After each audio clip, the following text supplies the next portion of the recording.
Hello, good evening. My name is Marian Joroge from the Kenya Diaspora Media. This is the Diaspora Spotlight. Thank you very much for finding yet time to join us another Sunday. This is our fifth episode since we began this journey. Thank you very much for your patronage, for your viewership, and for continually engaging with our content throughout all our social media platforms on Facebook, on TikTok, on X.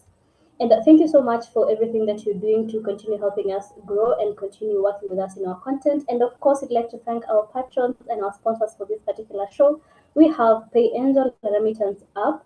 If you do need to send money from the diaspora to Kenya, this is your go-to app. That is Pay Angel. We have Imarisha Circle. We're about saving culture and all things about saving money. So please check them out. We have global talent pathways. If you do want a pathway to New Zealand to study there and maybe find other opportunities beyond what Kenya has to offer, then Global Talent Pathways is your go-to agency. We also have Tunic Logistics if you need to ship anything from the diaspora to Kenya, and we have Centum Re. Of course, real estate is a big thing right now. And to all young people, it is a very good investment opportunity. And so, welcome to today's show. And I'm very excited because we have someone young in studio. I just realized that we have been having a very diverse set of guests from the first person that we hosted here today. And this is a very particularly interesting show because we're talking about a pertinent issue in Kenya, which is education and opportunities. With us today, we have Humphrey Omukaga. He is the president of Iaeste Jkuat, and Iaeste stands for International Association of Exchange Students for Technical Experience. So it is something that is new that I would like us to talk about. And since he's here with us, I do not want to introduce him as my words may be inadequate to describe the passionate and just a zealous person that he is. Welcome, Humphrey. Tell us a little bit about yourself. We've already mentioned your name and where you like jargon. I want you to explain to us like who you are. Tell us about your journey in JCOT and how you ended up as president of Exchange Program. All right. So uh, my journey started in JKUAT in 2018. That's when I joined the Jomo Kenyatta University of Agriculture as a new student in the month of August. So from there, as a student of very eager to pursue architecture and very passionate about everything that is related to architecture. So as a student in JKUAT, I was in first year. I was a very dormant student, I would say, because I was just trying to see how university life is going on. So I didn't have a lot of much going on. Then now in getting into second year, that's where that is the time now you're trying to explore other avenues. Already you've known how the school operates, so you're going out there to see which other activities you can engage in. And it's now a friend of mine from it's a friend of mine who introduced me to one of the meetings in Iaeste. So basically, when I joined Iaeste, I saw, Iaeste had, they were telling us, the first meeting is, they were telling us how we could go and do our attachment and internships abroad. So this was something that clearly I thought that I wanted to pursue in my life. So, IASTE it has structures in place, which it has a leadership structure in place. So I joined, and just as a member, then I attended the meetings in IASTE, and then from there, that's when, from the meetings you develop. Someone saw what I was doing behind the scenes. It was not kind of an official, I had no official post. So I had a background in graphic design. So I was given just a small poster to do so that they can test my skills. So, whenever I'm given a job, I try to do to the best of my skills. So that's when I did the poster, and the committee said it wasn't really like a very good poster, but according to what I had exceeded the expectations. That's when they picked me and made me the public relations manager, and that's how my journey in Iaeste started. During the normally we do elections in school. All students, all members are invited to do Mhm. the elections. Then, from the elections, I developed very, I was so much passionate about leadership. I had seen the privilege, actually the privileges that the committee was enjoying. They were able to connect and interact with international students. From there there are so many avenues where normally what the internship is all about is that we get students from abroad coming to JKUAT. So it was a very new experience just seeing JKUAT is not, I didn't expect to find so many, like to find even international students in JKUAT. So it was it was kind of surprised to see that there are international students around the school. So that motivated me also to now work harder so that I can be, I wanted to hear how is the outside world? How is Europe? How is Asia? How is life out there?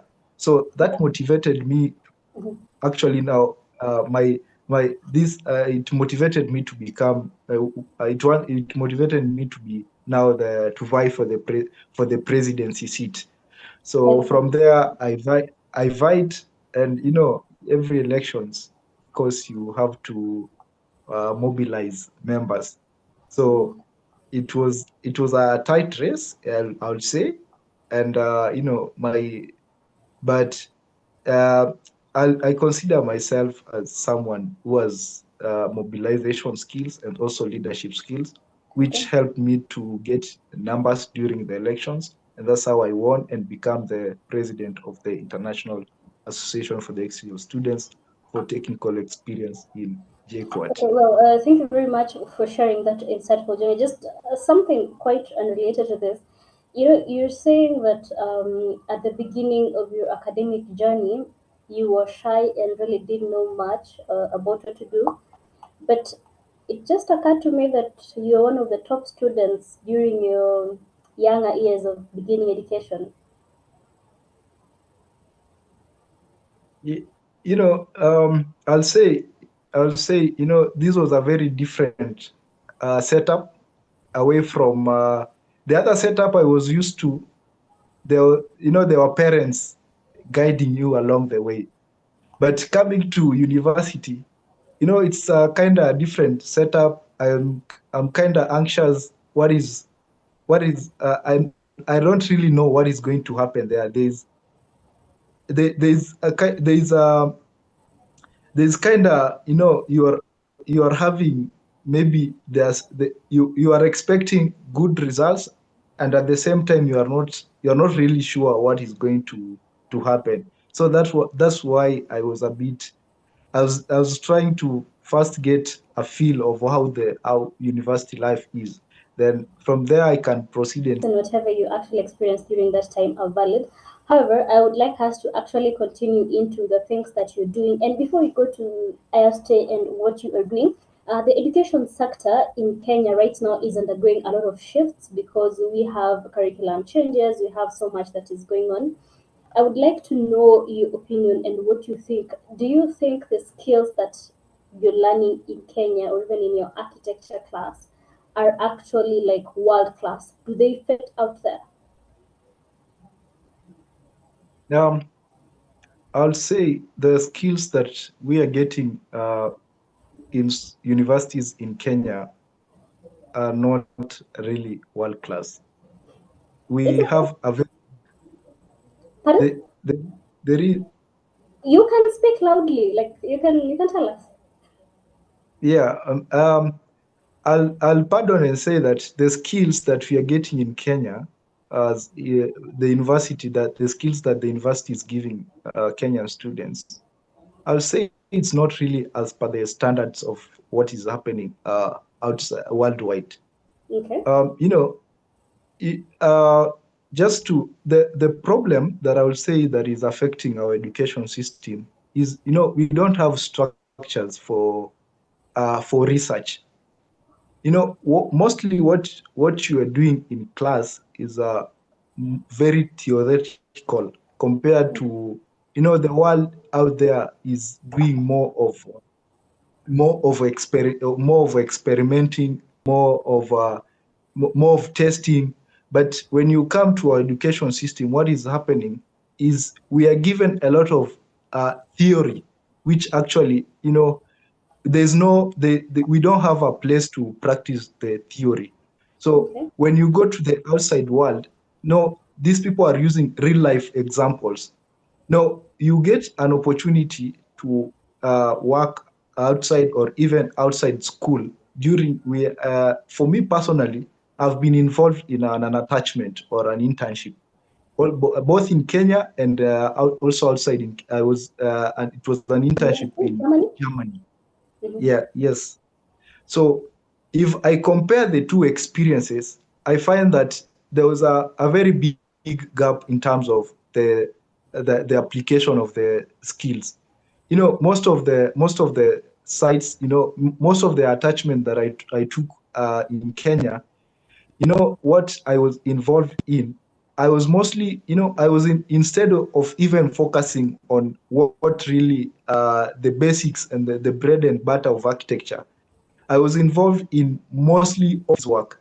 I was, office work which didn't really impact it didn't have a big impact on my architectural journey. Mm-hmm. But I would say the skills and what I was involved in Germany, the structures, the structures that were in place.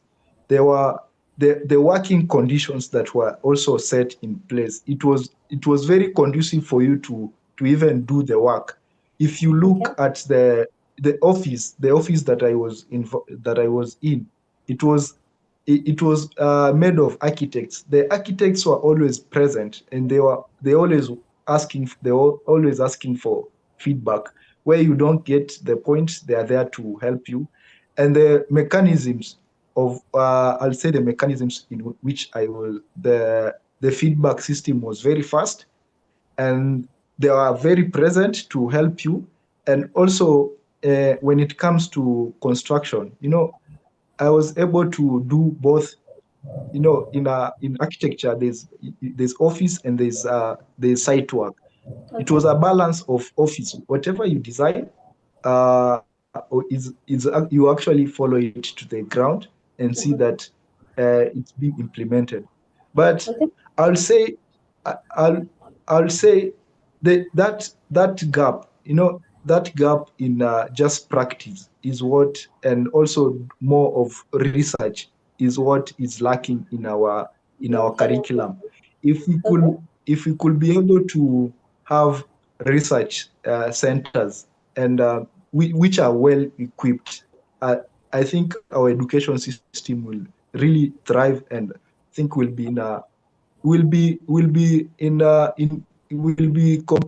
try to compare ourselves with countries like Singapore and Japan. But at the moment, what we You need cannot is compare. we need to equip institutions with research centers.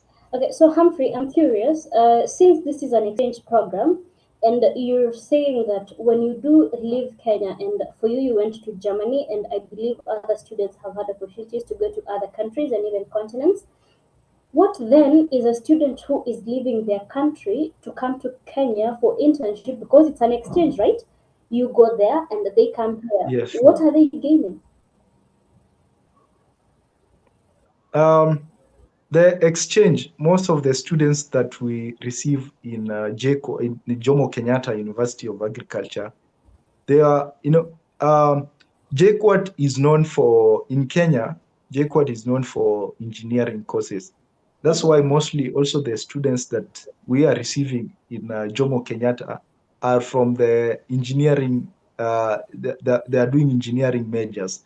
So they're also looking for, they come to Kenya, they're looking for collaborations, and at the same time, they they also they also want to get what the what we have in what kind of curriculum, just to invest. They're also interested in knowing what we undertake in Kenya. And there are also students, I would say, who are also interested because of the Kenyan culture. When they come to Kenya, they are interested in, they always mention they have heard of the Masai and the parks like the Masai Mara. So they are also trying to explore. Because from the way that you're speaking, I can tell that your experience in Germany was probably much better than what you had at the Ministry of Transport here in Kenya. Yeah, I'll say the kind of work that I was involved in, I could really I could really I could really appreciate that I'm doing architectural work. Okay. But yeah, because the kind of jobs, the kind of work that I was involved in, mostly there was it was focused more on architecture than other supporting activities, activities. Okay. But I'll say the experience in Kenya could we could really try to tune more of our experiences to focus on the major or the course that someone is doing, rather than doing. We find ourselves doing a lot of a lot of learning that is outside that is outside the course. But I would say that is also important, because most of the learning is interdisciplinary. It cuts across different Yes. courses. Yes. But Mhm. we should also, but considering that, we should also try to focus and try to focus more on what the student, for us to produce better engineers, better architects, better lawyers. Mhm. We need to be more focused on the practice than other supporting. If you go to a job, we must focus our activities and more onto the major than other supporting activities. Okay, so Humphrey, even as we talk about some of these exchange programs and how they are impacting education and careers, Kenya currently is having a situation whereby the president of Kenya is focusing on citizenship and maybe global opportunities in different areas. Looking at how this experience of internship outside the country has shaped you, do you think it would be wise for the government to make it mandatory? You see, the way we have industrial attachment in Kenya, whereby you need to have gone to practice for you to graduate.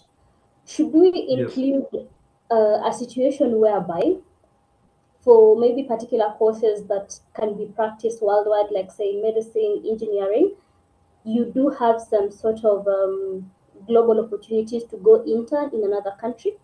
Is that practical? Um, First of all, I'll say, the opportunities also outside the country are, I'll say, they are there, but they can't fit all Kenyans, or but the opportunities exist. So Okay. we cannot take all our brains to outside countries and leave. There'll be a very big brain drain. Indeed. We'll be But doing no, what. you see, we are not telling them to leave. We're just saying, like, I still want to understand how this exchange works. Because, say, for you to graduate, say, a class of architecture, we say you need to go to, say, a country like, say, Namibia or Japan for 3 months. You have global experience for those 3 months, and then you come back to Kenya. as a graduation requirement. Like we make it mandatory for you to leave and then come back. Yeah, I think it will be a very good experience just Mm. for most of uh, Kenyan students to get that global exposure in terms of their job experience. You know, it's good to compare what other developed countries are doing. Then from we can learn. We cannot really like try to maybe copy and paste, but there are few aspects which we can also try just to we can try to get a few aspects of what can work in our country, and then try to use that.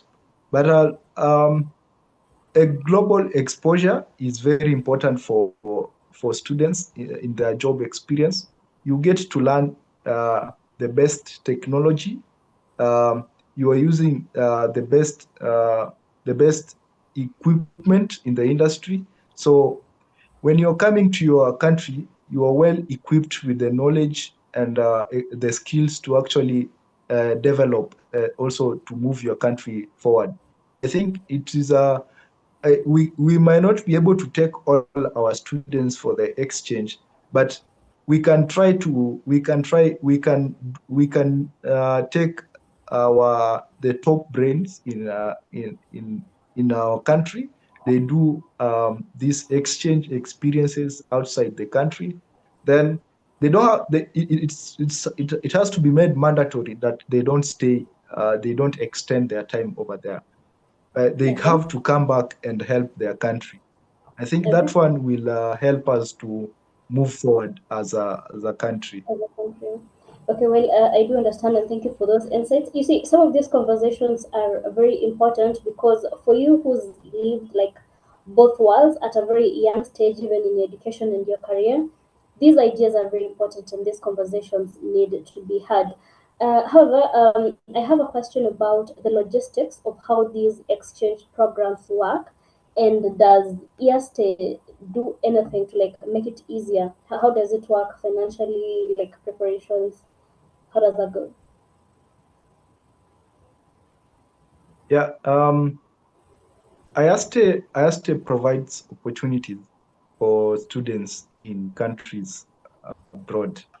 But I'll say one of the challenges that we have been facing as IASTE, rely on your own. Mm-hmm. So with getting students to take these opportunities because they have to offload the initial cost by themselves.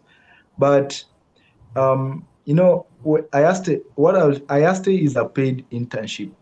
So when you're going there, I'll take my example. When I was going to Germany, Mm-hmm. the visa was paid by the Germany embassy through the DAD program, and then for the initial cost of airfare, I had to get it from my own pocket. I had done my savings because they had alerted me earlier on that I it was like 6 months before. So I had to do my savings. From there, then I could offload the initial cost of the airfare. But the Mm-hmm. good thing, but I'll say I was lucky that I approached the employer, and they give you an advance. So you could actually start life from there. So this advance you could buy your items, then you can also use as transport. And then the payment, it depends with the country, but Of sorts. um I'll say we have the link, the stay.net, that is the website for application. Yeah. But stay.net, that is the website for application. Yeah. But I'll need to clarify that the application process is it's done in universities. Right now in Kenya, we have almost eight universities which are members of Iaeste. So a member from Jkuat can only apply through Jkuat. Then a member from Moi, I know of Moi, not Moi, sorry. I know of uh, uh, there's Jomo Kenyatta, there's Dedan Kimathi, there's Meru, there's Egerton, there's Kibabii, there's Muranga University. Those are the universities that are currently members of Iaeste. So students from those universities can take these opportunities to get the global experience. I'll say it's a very good experience. You get to meet during these interactions, you get to meet so many people from different worlds with different perspectives. So it's going to be a good learning experience. You also get to the global work in a very global environment where say the technology and the mechanisms are a bit different from our what we use here. And of course, it's also a good it's a good addition. It's a good addition to your CV. Imagine you undertaking an internship in Germany. It sets you apart. It sets you apart from just someone who did an internship in Kenya. Yeah, so Really? I'll Really? advocate students to take the opportunities. Okay, so of course, from the you speaking, I think these opportunities are quite limited, and the fact that they have to be applied through schools, also places like another systemic bottleneck that learners have to like cross over. So, as ESTEM, how do you prepare students for these exchange programs? And since you've said these are self-funded, do you like identify learners in the school community that maybe have the skill set that would really thrive there, or do they have to be strictly members of this body? Can it just be any learner who's talented? Now, Iaste, the membership to Iaste in school is open to all students. And one of the things is that these internships are open from right from the first year to the final year. And nowadays, the internship actually cut across all the courses. So, how coming now to your question, how we prepare students for these opportunities? Normally, there's an office in the case of JQuat, there's an office that is involved with this. The office is called ALISO. ALISO is the Alumni and International Students Office. So, as a JQuat students, if you visit the office, they'll give you uh, they'll give you details on how to apply. But there's the student body that is involved with the internship. So the ALISO office will direct you to the student committee members. In a committee we have different, but I'll want to point out to the exchange coordinator who is involved with is involved with application of the IASTE applications. So the the exchange coordinator in JQuat will get details of the students and send them the requirements. One of the requirements of getting an internship, of course, these internships are very competitive. So one of the things that I'll say that you really have to need is you really have to have is um, good transcripts. Transcripts in these internships really matter. And of course, there are also other documents that are provided by the JQuat ALISO office. But I'll insist transcripts are also they are very important in getting these internships. Most employers definitely are looking for top students to work with them. So the being also competitive, they have to have a criteria. But I'll say also um, it also your for architecture, I would also say your portfolio. Your portfolio will also speak for. It has also an impact. The kind of jobs that the quality of work that you have been doing Okay. speaks volumes when it comes to selection of students for the internship. But I will say generally, we liaise, the ALISO office in JKUAT, it liaises with different departments. It has contacts of the chairpersons of different departments in school.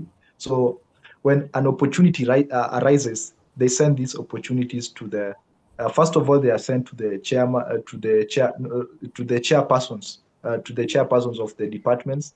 Then the chairpersons, they shared them to the students, and the students are directed to the ALISO office.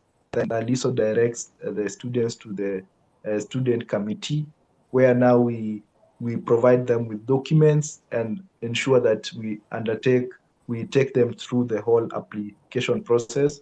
But I must say the application process is a very straightforward one, um, where we guide. Personally, as the president, I'm also involved in guiding students. Uh, we also we That is also part of my job. It's part of the whole of the part of every committee member, because we really want our students. We are always looking for opportunities to give our students so that they get the internships abroad.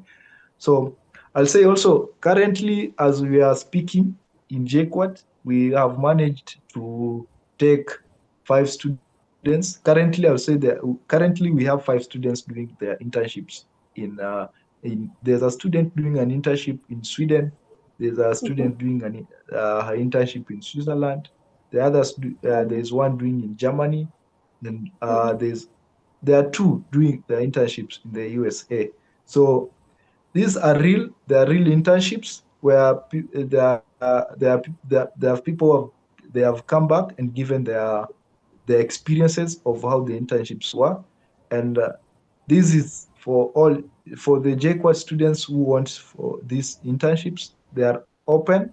One thing I'll say is that ensure that you have good transcripts. That is the first thing. The other documents will be provided by the JQuat office. It needs Okay. those Uh-huh. are so. But first of all, is having the good transcripts. Mhm. There is a question here from our viewers. There is something that you mentioned that someone has to be within the system. So someone called Leonard Kipyegon, who's watching from Kakamega. Thank you, Leonard, for watching us today. A graduate who completed in 2019 can still apply for the internship. What is the This policy around that? that's a good question.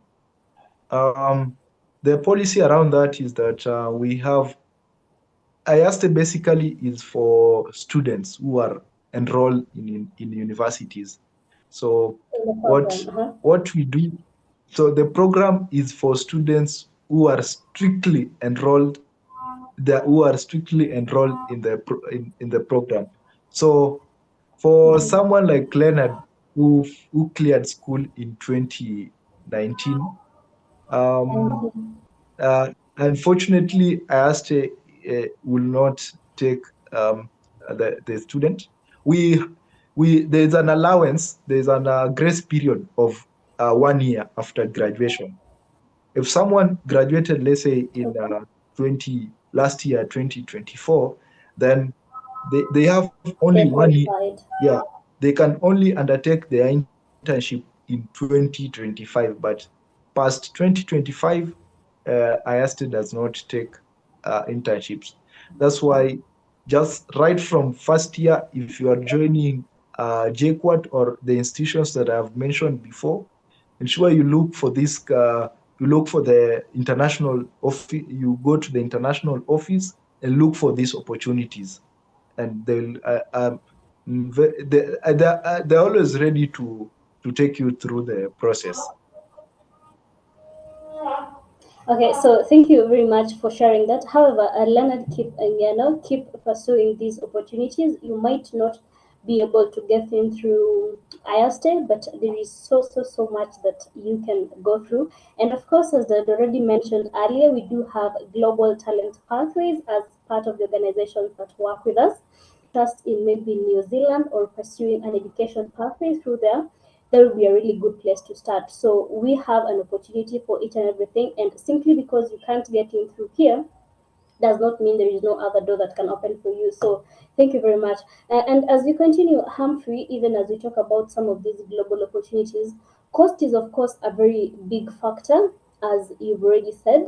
So how much money does someone need, like roughly? How much money does someone need? And does the school have a way of facilitating these learners as even they go out for exchange, or is it strictly personal finances? Yeah, cost is always a factor. It's a big factor when it comes to internships. But in this case, as Iaste, what Iaste does is it links you to global companies and global universities where you go and undertake the internships and attachment. So when it comes to the university, particularly, is not in any way assisting students to financially. So you have to bear the cost yourself. But I will say, but as I had said earlier, the amount of money that you're being paid in these internships is a good amount. Is a good amount that, as I'll say, if someone who is budget conscious, I think it will be enough for you to even recover the money. I paid the one-way ticket. I didn't pay for the ticket of the one way was favorable for me. It was Okay. according to what I had saved. Mm. So the other amount, I said, okay, I'm going for this internship. So uh, I also looked at what they are offering as a salary for the internships, and I had made my own calculations, and I saw if I spend this kind of money for the cost of living in this country, I'll be able to be left with this amount. So the ticket.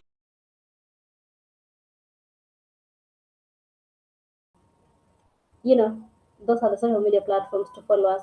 For all your patronage and for all your viewership over the last 5 episodes, we do like to thank you and keep this conversation going. If you know any diaspora leader or anyone in Kenya who is doing something to create opportunities for Kenyans outside the country, please send them our way so that we can interview them and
of course, be sure to follow those opportunities because they are there for you.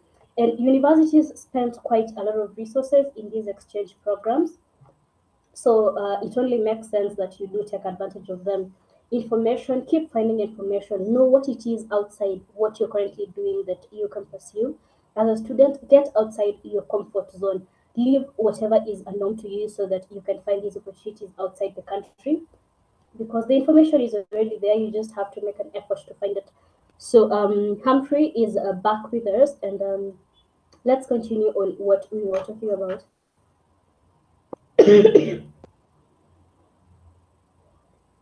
Hello, Humphrey. Welcome back.